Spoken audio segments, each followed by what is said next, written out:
We're asking if you've been noticing any messages online from companies wanting to make sure you still want to be on their mailing list or are happy with their terms and conditions. That's because in a few weeks' time, new EU privacy laws will offer you more control over your data and will fine companies for any breaches. So what will change? Kevin Curran is Professor of Cybersecurity at Ulster University. Good afternoon, Kevin. Absolutely. It's been something that's been very topical over this last few months, hasn't it?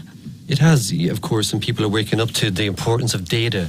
Now, on May the 25th, this is when this 2-year transition period is over. So they've been working on this for many years, really, and it's to give back primarily control to citizens and residents over our personal data and to simplify the regulatory environment as well across Europe, because all the member states, including the UK, and they will continue after Brexit, to be part of this here. So it's easier for companies who are dealing with Europe to be able to obey and adhere to these laws.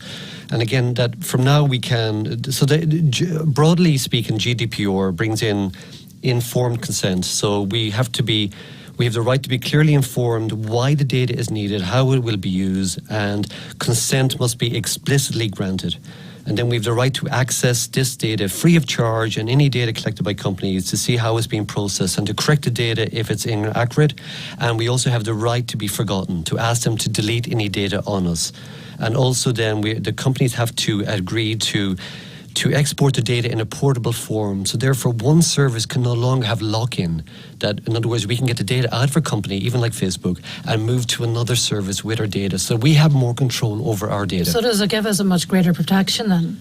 It gives us more protection because there's hefty fines for companies. They can face up to 4% of their worldwide revenue, or 20 million, whichever is greater, if they have been seen to breach this, to be lackadaisical with their data. If they haven't used encryption, they've been sending it to third parties, if they've been using sneaky ways of opting us into data. In other words, finally, they are now under the onus of this law, so they really face large fines if they're caught to be sneaky with our data. And do you think bigger companies, bigger social media companies are going to take this really seriously? Oh, they have been, and they're well aware of this now. Facebook have moved to the US. They've taken the data controller out of Ireland, where they previously had it, and moved it to US so that they're under US privacy laws. But of course, they'll have to adhere to, if they want to deal with Europeans, they'll have to come under GDPR. But they are, of course, trying to do it their own way. It is an EU privacy law, isn't it? It's coming in at the end of the month. Will it apply after Brexit? It will indeed, yeah. They'll just do a search and replace on some of the terms, but we'll just adopt it the same way. Otherwise, we just couldn't work in Europe.